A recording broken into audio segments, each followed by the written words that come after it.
faculty members, and energetic afternoon to all. Today, we have privilege of hosting a special session on mathematics, a subject that forms the very foundation of logical thinking. To guide us through this session, we are honored to welcome Ms. Kiranpreet Kaur. Today, what makes today even more special for me personally is that she is not just a brilliant educator, she is my co-in-charge, and more than that, she is my dear friend. Now, I request our dignitaries to please facilitate Ms. Kiranpreet Kaur with a bouquet.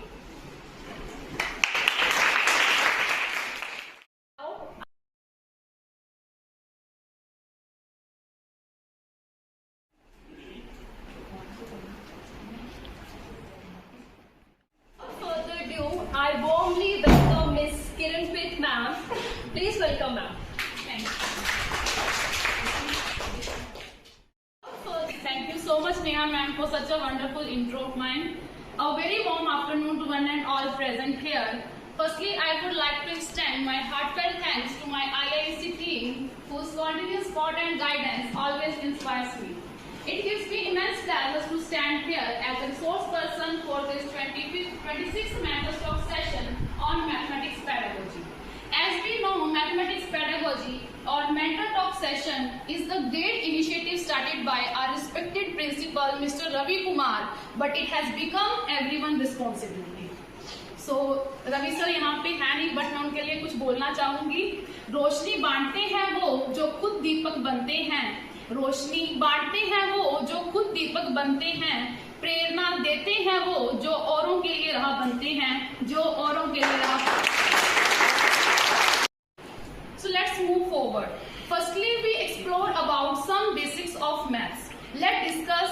So I want everyone participation from your side. Give me any 5 inputs what you know about mathematics. Yes, anybody? Yes, ma'am. Mathematics is all about practice. Okay, thank you, ma'am. Anybody? Yes, ma'am. It's all about logical reasoning. Okay, thank you so much, ma'am. But इसके अलावा हमारे surroundings में maths के लिए कुछ ऐसे myth create किए गए हैं जिनकी हमारी लाइफ में कोई एग्जिस्टेंस नहीं है. लाइक कि mathematics is a very difficult subject, is all about for an intelligent people, is all about memorisation. तो इनकी हमारी लाइफ में कोई भी एग्जिस्टेंस नहीं है. This is not exist in reality. So अभी हम जानेंगे कि मैथमेटिक्स का मीनिंग क्या है. Maths is often seen as a subject of rules, numbers and formulas. But in reality, it is the language of reasoning, problem solving and logical thinking. So we have different type of learners in a classroom. तो different learner है तो उनकी जो needs हैं वो भी different होंगी. So as a teacher हमारी duty क्या है कि हम उनको multiple pedagogies provide करें ताकि जो उनकी learning है और जो हमारी teaching है वो effectively हो और बच्चों को उसका जो है वो उनको मिले. So let's move forward. So today I have a key message for today's workshop. No single method should all in math using the right pedagogy at the right stage make learning easy, meaningful and enjoyable. So no blame to only students. Choose the right pedagogy at a right time to teach effectively. So what is the meaning of pedagogy? As we all aware about the meaning of pedagogy? Yes, ma'am. Anybody? Method of teaching? Yes, different method and strategies to teach effectively. So why multiple pedagogies? हमें multiple pedagogies क्यों चाहिए? So first is address different learning styles. We have different type of learners in our classroom, like auditory learners, visual learners, kinesthetic learners. So जो हमारे auditory learners हैं उनको हम better way में कैसे समझा सकते हैं? Through discussion, rhymes, story, poems. उनको हम इन वेज में क्या कर सकते हैं? उनकी जो कंसेप्चुअल अंडरस्टैंडिंग है उनको बेटर कर सकते हैं. This is the mathematics pedagogist, but हम इनको सभी सब्जेक्ट में अप्लाई कर सकते हैं. Are you agree? Yes. Okay. Then second is visual learners. Visual learners की जो learning है हम उनको pictorial representation, diagram, figures उनकी हेल्प से जो उनकी कंसेप्ट है वो और बेटर वे में उनको करवा सकते हैं। Then third is kinesthetic learner. Kinesthetic learner means motor skills, hands on learning, activities, तो उनसे जो उनकी जो अंडरस्टैंडिंग है वो लाइफ लॉन्ग तक उनको वो क्या रहेगी, याद रहती है। Then second is makes mathematics joyful and practical. Maths को जॉयफुल और प्रैक्टिकल कैसे बनाया जाए, यूजिंग गेम्स, फन एक्टिविटीज। तो इनकी हेल्प से हम क्या करेंगे, स्टूडेंट्स की जो एजुकेशन है, जो स्टूडेंट की कंसेप्चुअल अंडरस्टैंडिंग है वो इनहांस होगी। स्टूडेंट्स मैथ्स को एज अ फन लेके, उसमें और इंटरेस्ट लेके अपने जो कंसेप्ट है उसको और बेटर वे में समझ सकेंगे। Then next is build conceptual understanding. Multiple pedagogies की हमें नीड क्यों है, टू बेटर कंसेप्चुअल अंडरस्टैंडिंग। अब कंसेप्चुअल अंडरस्टैंडिंग कैसे अच्छी बनेगी, for example any different type of approach, कि जब हम मल्टीपल पेडागोजीज का यूज करेंगे तो जो स्टूडेंट्स की जो कंसेप्चुअल अंडरस्टैंडिंग है वो बेटर हो सकती है। By CP approach. CP approach means concrete object to pictorial representation, pictorial to abstract thinking. तो इसकी हेल्प से जो स्टूडेंट्स की जो कंसेप्चुअल अंडरस्टैंडिंग है वो अच्छे तरीके से हो सकेगी। Then next is develop 21st century skills, for example collaboration, creativity, problem solving, team work. इनकी हेल्प से जब स्टूडेंट ग्रुप वर्क में काम करेंगे, उनके थॉट्स एक्सचेंज होंगे, उन पर रिस्पॉन्सिबिलिटी आएगी एज अ ग्रुप लीडर। तो अपने थॉट्स एक्सचेंज करके वो अपनी एजुकेशन को, अपने कंसेप्ट को और बेटर कर सकते हैं। And the last is increase students engagement and retention. Students की एंगेजमेंट के लिए हमें मल्टीपल पेडागोजीज चाहिए। तो इसमें हम फर्स्ट पॉइंट कंसीडर कर रहे हैं कि when teacher use multiple pedagogies, students stay curious and motivated. Students को क्यूरियोसिटी होगी कि टीचर आज कौन से मेथड से हमें पढ़ाएगा। देन सेकेंड पॉइंट इज कि हमारी क्लास में डिफरेंट टाइप ऑफ लर्नर्स हैं। तो अभी कई स्टूडेंट्स ऐसे होते हैं कि जो अपने थॉट्स अपने टीचर तक डिलीवर नहीं कर पाते। तो जब टीचर मल्टीपल पेडागोजीज का यूज करेगा तो उसको ऐसा होगा कि मैं भी अपने थॉट टीचर के तक पहुंचाऊं, क्योंकि उसको वो चीज समझ आ रही है with the help of multiple pedagogies. So we have different type of pedagogies. Some are traditional, some are new. Some pedagogies we already use. So first is, let's discuss one by one. First is playway method. तो जो playway method में जो students सीखते हैं natural और engaging manner में सीखते हैं। ये मोस्टली जो मेथड है प्री प्राइमरी टू ग्रेड 1 तक टीचर्स को यूज कर सकते हैं, अबव भी कर सकते हैं according to the concept. Then second is activity based learning. Activity based learning जो है उसमें जो टीचर है, टीचर का रोल सबसे इंपॉर्टेंट है एज अ फैसिलिटेटर। उसमें जो टीचर है वो learning by doing activities, experiment से जो स्टूडेंट्स को अच्छे वे में सिखा सकता है। Then CPA approach, move from real object to pictures to symbols. इन 3 स्टेजेस में जब कोई भी बच्चा किसी भी कंसेप्ट को सीखेगा तो जो उसका कंसेप्चुअल अंडरस्टैंडिंग है वो बहुत लॉन्ग लास्टिंग रह सकती है। Then fourth is problem based learning. Problem based learning में क्या है कि जो लर्निंग है, जो प्रॉब्लम बेस्ड क्वेश्चंस है, हम उनको स्टूडेंट्स की रियल लाइफ के साथ कनेक्ट करके उनको इजी वे में समझा सकते हैं। Then next is collaborative learning. Collaborative learning means group discussion, team work, project work. इनकी हेल्प से जो स्टूडेंट्स हैं हम उनको कंसेप्ट और बेटर वे में समझा सकते हैं। Next is project based learning. Project based learning हम एग्जांपल के वे में समझते हैं। फॉर एग्जांपल किसी क्लास में हम स्टूडेंट्स को प्रोजेक्ट दे रहे हैं, for example model of dream house. तो जो उसका प्रोजेक्ट है अब स्टूडेंट्स में एप्लीकेशन करेगा, पहले प्रोजेक्ट बनाएगा। तो अब उसमें उसके कंसेप्ट कौन कौन से कवर हो रहे हैं, area, perimeter, measurement, geometry, mensuration, बहुत सारे उसके कंसेप्ट कवर हो रहे हैं। जब वो रियल लाइफ में उसको अप्लाई करेगा, उसका प्रोजेक्ट बनाएगा, तो जो उसकी लर्निंग होगी वो उसकी लॉन्ग लास्टिंग लर्निंग होगी, वो उस कंसेप्ट को कभी नहीं भूलेगा। Then next is technology integrated pedagogy. Technology integrated pedagogy means कि जो हम ऑलरेडी यूज कर रहे हैं, digital platform, Oxford LMS, Pinnacle LMS, हम उनमें जो स्टूडेंट्स को इंटर एक्टिविटीज करवाते हैं, डिजिटल गेम्स होती हैं, तो वो उनकी हेल्प से वो जो स्टूडेंट्स की लर्निंग है वो बहुत फ्रूटफुल रहती है। Then next is discovery and inquiry based learning. Discovery means किसी चीज को फाइंड करना, इंक्वायरी मीन्स किसी चीज को इन्वेस्टिगेट करना। जब स्टूडेंट किसी प्रॉब्लम को, किसी क्वेश्चन को, किसी कंसेप्ट को खुद फाइंड आउट करेगा कि वो उसका लॉजिक क्या, उसके पीछे वो कैसे बना। For example the sum of all interior angles of a triangle is 180 degree. तो जब स्टूडेंट वो सॉल्व करेगा कि 180 डिग्री आया कैसे, with the help of protractor, angles, बहुत सारे मेथड से वो उसको फाइंड कर सकता है। तो जब वो स्टूडेंट करेगा, एक तो उसको फर्स्ट ऑफ ऑल सेटिस्फेक्शन होगी कि उसने फाइंड किया कि इस फॉर्मूले को, इस लॉजिक को हमने ढूंढा, हमने इन्वेस्टिगेट किया, और वो उसको कभी भी नहीं भूलने वाला। Then next is flipped classroom. Flipped classroom pedagogy is very important and time saving pedagogy. वो कैसे टाइम सेविंग, कि इसमें क्या है कि स्टूडेंट अपने घर से कंसेप्ट को सीख के आते हैं with the help of videos, worksheets, from any other content from net, chat GPT, whatever. तो इससे क्या है कि स्टूडेंट्स वो आगे उसके बाद में क्लास में जो टीचर का टाइम सेव होता है, क्लास में सिर्फ वो डिस्कशन करेंगे उस कंसेप्ट पे, उस कंसेप्ट के रिलेटेड वो क्वेश्चन सॉल्व करेंगे। तो इससे क्या टीचर का टाइम सेव हो रहा है, स्टूडेंट पे खुद रिस्पॉन्सिबिलिटी आई है कि वो अपने कंसेप्ट को खुद सीख के आ रहे हैं। So next is interdisciplinary learning.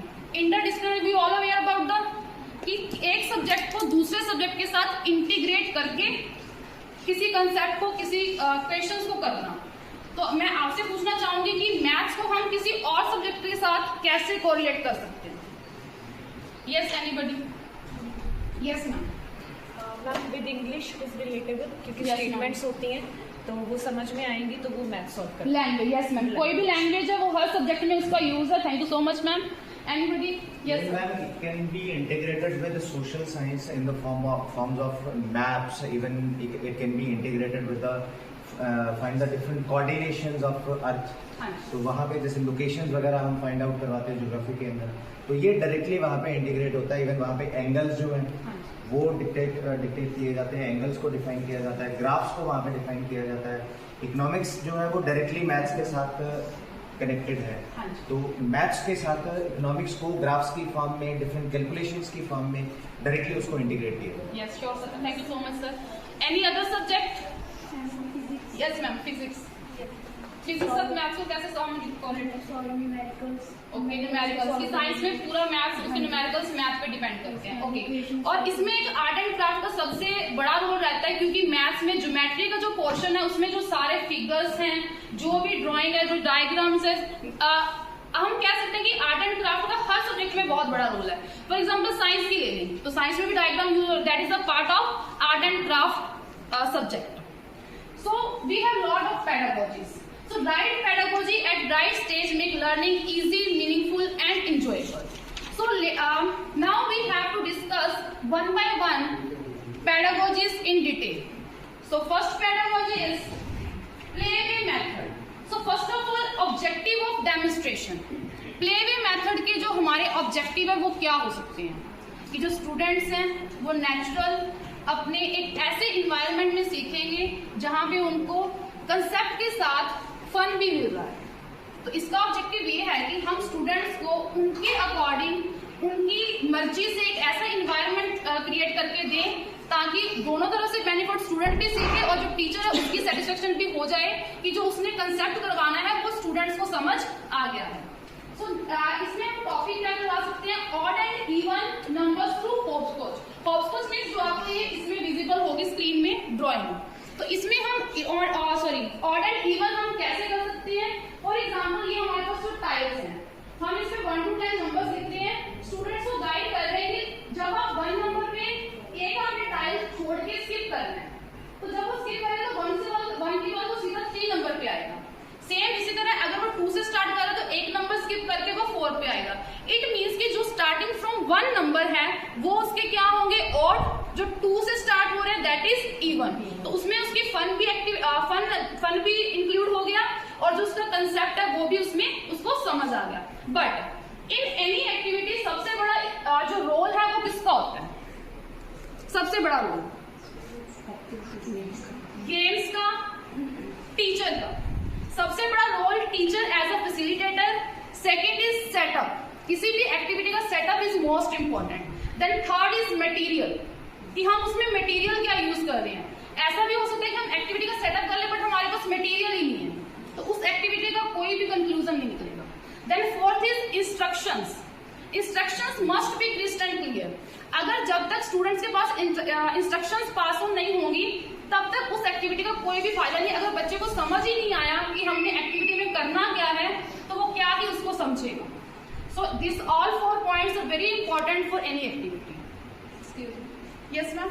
जैसे प्लेवे में हम करवाते हैं बच्चों को, हाँ जी। काउंटिंग करवा रहे हैं तो 1 क्लैप 1 जंप, हाँ जी। अगर 2 आ रहा है तो 2 क्लैप 2 जंप, हाँ जी। 3 आ रहा है तो 3 हाँ जी। Clap 3 jump. बहुत अच्छा मेथड मैम आपका। This is a playway.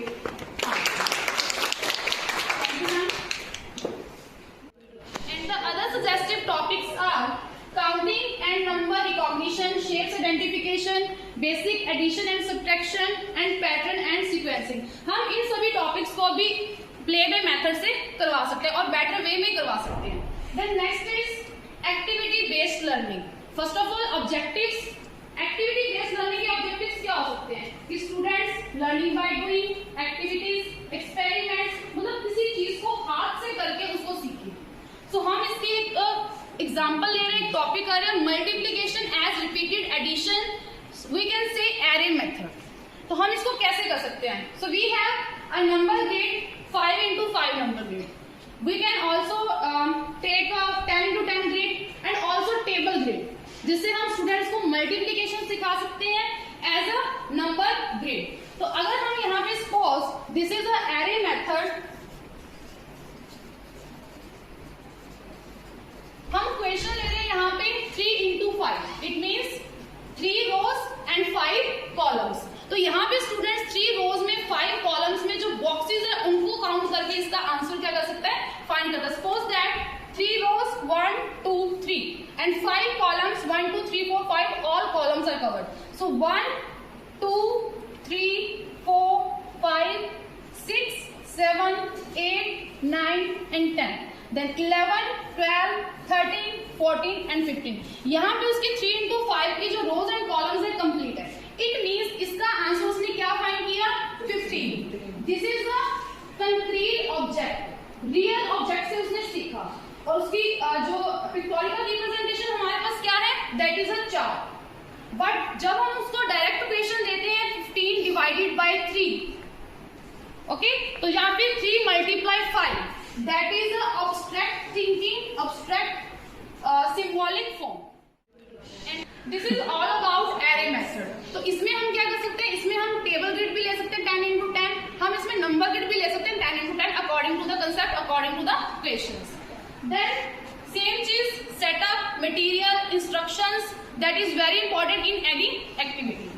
Next is other suggestive topics.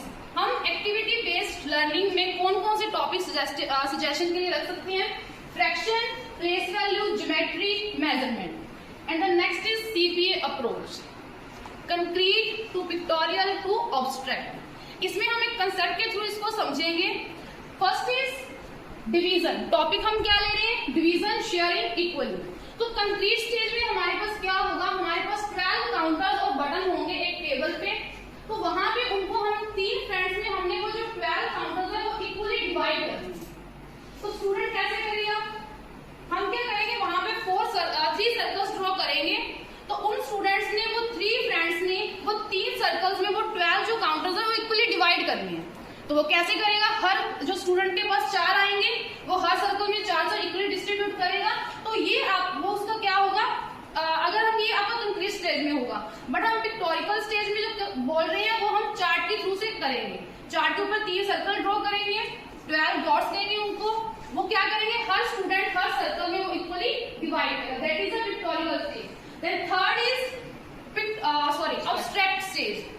उसमें क्या होगा, हम उसको क्या देंगे, सिंबॉलिक फॉर्म में as a question 12 divided by 3 is equal to 4। उसको जो स्टूडेंट है वो क्या करेगा, सॉल्व करेगा। तो अगर 3 स्टेप्स में हम उसको एक ही टॉपिक करवा रहे हैं तो उसकी जो लर्निंग है वो उसको बहुत इफेक्ट होगा कि पहले तो उसमें कंक्रीट ऑब्जेक्ट से कर रहा है, देन पिक्टोरिकल, देन अब्स्ट्रैक्ट। तो इससे जो उसकी लर्निंग है वो बहुत अच्छे वे में हो जाएगी।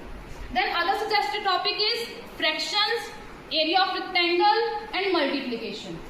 And next is problem based learning. First of all objectives.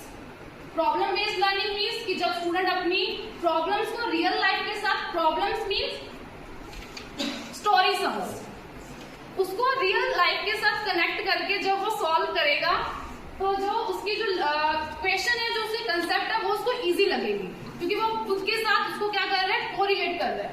For example इसमें हम क्या ले रहे हैं, प्रॉब्लम स्टोरी रिलेटेड सिचुएशन ले रहे हैं कि एक स्कूल के सामने, लाइब्रेरी के सामने उनको एक रेक्टेंगुलर गार्डन बनाना है, जिसमें उसको एरिया दिया, लेंथ दी हुई है, ब्रेथ दी हुई है। तो उसको क्या फाइंड करना है, एरिया फाइंड करना है। तो वो अपनी प्रॉब्लम को रियल लाइफ में यूज करके क्या करेगा, उसका सोल्यूशन फाइंड करेगा। अगर हम उनको सीधा देते हैं तो वो सीधा क्या करेंगे, फॉर्मूला उसमें यूज करेंगे, देन आंसर। कहीं को फॉर्मूलाज भी नहीं पता होते तो वो जो क्वेश्चन को अटेम्प्ट नहीं कर पाते। तो इस प्रॉब्लम सॉल्विंग मेथड से, प्रॉब्लम बेस्ड लर्निंग से वो क्या करेंगे, अपनी प्रॉब्लम को इजी वे में अपने क्वेश्चंस को सॉल्व कर सकेंगे। And also there suggestive topic and steps during demonstration. जो प्रॉब्लम बेस्ड लर्निंग के जो स्टेप्स हैं, सबसे पहले प्रेजेंट द प्रॉब्लम, स्टूडेंट्स के सामने प्रॉब्लम रखी जाएगी, क्वेश्चन रखा जाएगा कि आपने इसको सॉल्व करना है। देन स्टूडेंट्स को ग्रुप में डिवाइड किया जाएगा, ग्रुप वर्क में वो अपना जो क्वेश्चन है वो सॉल्व करेंगे, अपनी जो स्टेटमेंट है उसको सॉल्व करेंगे। देन थर्ड इज ब्रेनस्टॉर्मिंग, वो अपने माइंड का यूज करेंगे कि इस क्वेश्चन को कैसे किया जाए विद डिफरेंट, क्योंकि ग्रुप में डिफरेंट माइंड्स हैं, डिफरेंट माइंड्स का वो यूज करेंगे, डिफरेंट उनके पास सिचुएशंस आएंगी, डिफरेंट उनके पास कंसेप्ट आएंगे, तो वो उस कंसेप्ट का यूज करके उसको क्या करेंगे, सॉल्व करेंगे। Then mathematical application, application means जो भी उनके पास फॉर्मूलाज हैं, जो भी उनके पास कंसेप्ट है, वो उनको अप्लाई करके उसका सोल्यूशन फाइंड करेंगे। देन प्रेजेंटेशन, अब आएगा टीचर का रोल कि टीचर उनसे क्या करेगा, क्वेश्चन करेगा, बैक टू बैक क्वेश्चन। तो स्टूडेंट्स क्या करेंगे, जो भी उन्होंने एप्लीकेशंस की हैं, जो भी उन्होंने सॉल्वेशंस की हैं, वो अपने टीचर के सामने रखेगा कि हमने इस तरह से उसको प्रेजेंट करेगा प्रॉपर। देन क्वेश्चंस, अब टीचर उनसे क्रॉस क्वेश्चंस करेगा कि आपने ऐसा क्यों किया, आपने ऐसा क्यों नहीं किया। तो that is teacher role is most important. And then reflection on learning, कि टीचर वहां पे रिफ्लेक्ट करेगा कि आपने इस प्रॉब्लम में क्या कमी थी, क्या आपने अच्छा किया, इसमें क्या और ऐड ऑन होना चाहिए था। So this is the steps of demonstration of problem solving method. Then next is flipped classroom.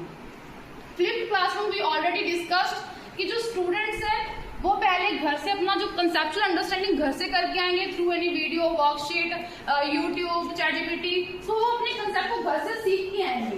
Then second day वो क्या करेंगे, in class activity, teacher ask what you learn from the video and worksheet. Teacher पूछेगा कि आपने जिससे भी सीखा, worksheet से सीखा, वीडियो से, आपने क्या सीखा, आपके कंसेप्ट में क्या है, आपने उससे क्या समझा। Then third is divide participants into groups. जो स्टूडेंट्स हैं उनको ग्रुप में डिवाइड किया जाएगा और हर ग्रुप में सपोज दैट हमारे पास टॉपिक है fraction, equally sharing for get model देगा पिज्जा का, ताकि वो उसमें जो स्टूडेंट्स हैं वो अपनी जो भी कंसेप्चुअल अंडरस्टैंडिंग है उसको अप्लाई कर सकें। उनको क्वेश्चंस देगा, आफ्टर दैट उनकी जो एप्लीकेशन होगी वो उनसे क्रॉस क्वेश्चन करेगा, जिससे टीचर को पता लगे कि उन्होंने क्या सीखा, कितना सीखा, ताकि टीचर उनको और इम्प्रूव कर सके।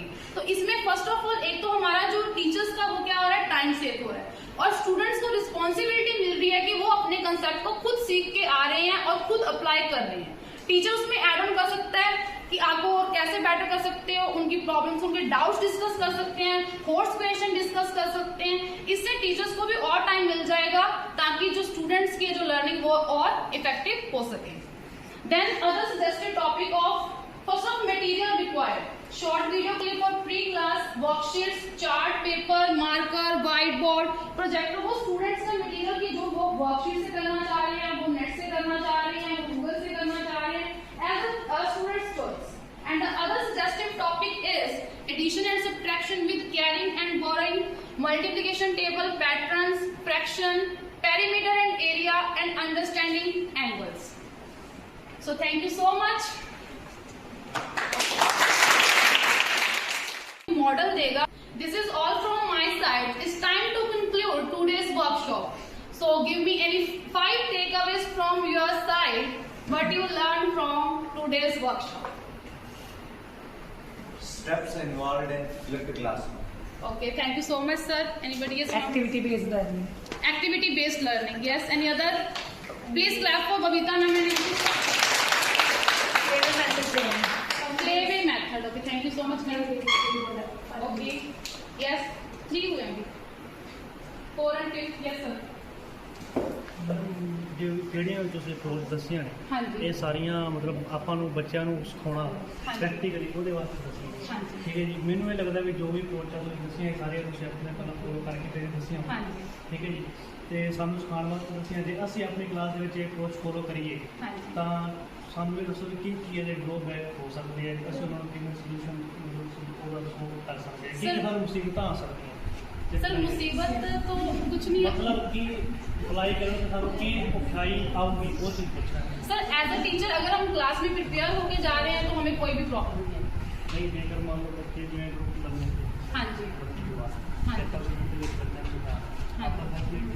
बच्चे कर रहे हैं जे उस टाइम ਦੇ ਵਿੱਚ ਮੰਨ ਲਓ ਜਿਹੜੇ ਬੱਚੇ ਆਪਾਂ ਬਾਹਰ ਕਰਾ ਰਹੇ ਆ ਆਪਾਂ ਹਾਂਜੀ। ਟੇਲ ਨਹੀਂ ਕਰਾ ਰਹੇ ਹਾਂਜੀ। ਆਪਾਂ ਨੂੰ ਉਸ ਚੀਜ਼ ਨੂੰ clear पता लगेगा सर हम उनके ग्रुप ऐसे डिवाइड करेंगे कि अगर 2 बच्चे अच्छे से प्रिपेयर करके आए हैं, 2 बच्चे नहीं करके आए, तो हम उनका ग्रुप बना देंगे जो उनके थॉट्स हैं वो उनके साथ शेयर हो जाएंगे, तो उनकी लर्निंग ऑटोमेटिकली हो जाएगी।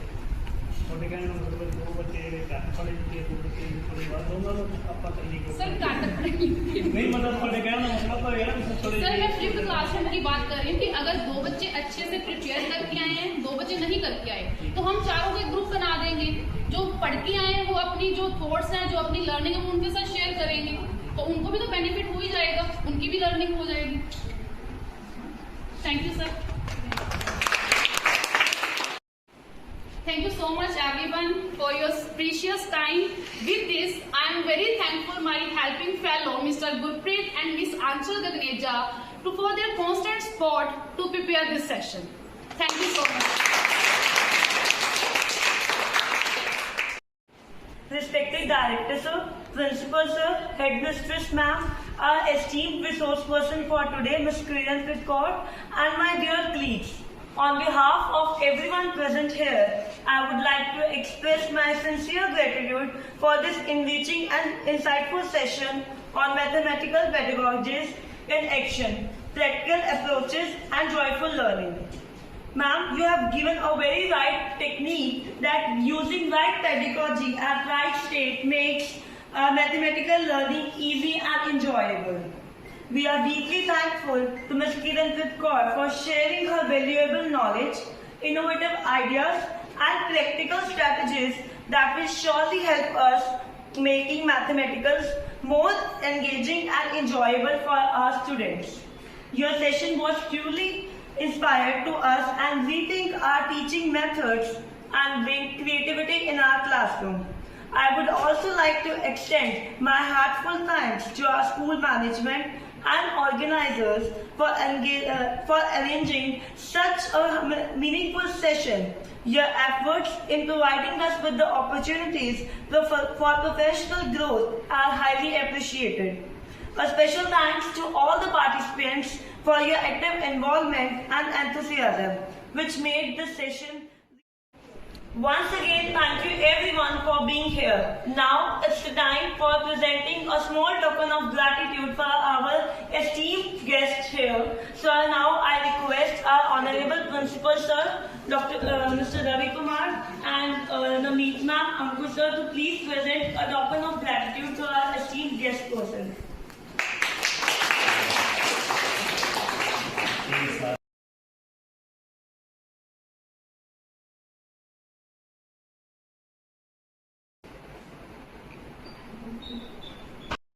Once again, thank you everyone for being the part of this wonderful learning session. Thank you. Have a wonderful day ahead. God bless you all.